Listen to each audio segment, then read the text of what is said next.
കാസർഗോഡ് ചീമേനി അരിയിട്ടപ്പാറയ്ക്ക് ഇപ്പോൾ വർണ്ണ വൈവിധ്യങ്ങളുടെ കാലമാണ്.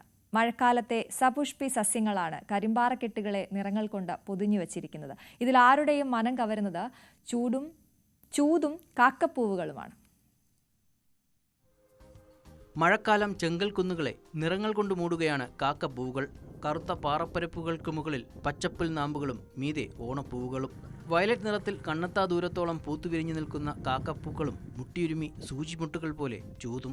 മഴയിൽ കുതിരുമ്പോൾ 4 മാസം മാത്രം ചെങ്കൽ കുന്നുകൾ ഒരുക്കുന്ന ദൃശ്യവിരുന്നാണ് ഈ പൂവുകൾ.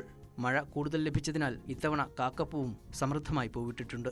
എരിയോക്കോളൻ എന്ന ജനസിൽ വരുന്ന 10ലധികം ചെടികൾ ഇവിടെ നമുക്ക് കാണാൻ പറ്റും. അപ്പോൾ ഇതൊക്കെ ഈ മഴക്കാലത്ത് മാത്രം രൂപപ്പെടുന്ന മഴക്കാലത്ത് മാത്രം കാണുന്ന കുറച്ച് കാലത്തേക്ക് മാത്രം ജീവിക്കുന്ന ചെടികൾ. നമ്മൾ അതിനെ എഫിമറൽ പ്ലാന്റ്സ് എന്ന് പറയും. നമ്മുടെ കുന്നിൻ പ്രദേശത്തുള്ള മിക്കവാറും പ്രത്യേകിച്ച് ചെങ്കൽ കുന്നുകളിലുള്ള ചെടികളിൽ ഭൂരിഭാഗം ചെറിയ ഔഷധികൾ എന്ന് പറയുന്ന ഹെർബ്സ് എന്ന് നമ്മൾ ഇംഗ്ലീഷ് പറയുന്ന വിഭാഗത്തിൽപ്പെട്ട ചെടികളെല്ലാം തന്നെ എഫിമറൽ പ്ലാന്റ്സ് എന്ന് പറയും. ഒരു 3-4 മാസത്തേക്ക് മാത്രമേ അതിൻ്റെ ആയുസ് ഉണ്ടാവുള്ളൂ.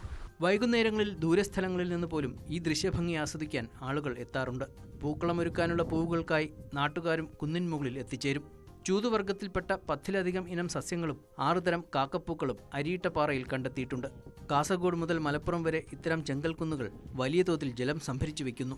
മാത്രമല്ല 1000-ലധികം സപുഷ്ടി സസ്യങ്ങളും 800-ലധികം പ്രാണിവിഭാഗങ്ങളും 200-ലധികം ചിത്രശലഭങ്ങളും ഉൾപ്പെടുന്ന ജൈവ വൈവിധ്യത്തിന്റെ സമാനതകളില്ലാത്ത കലവറകൾ കൂടിയാണ്.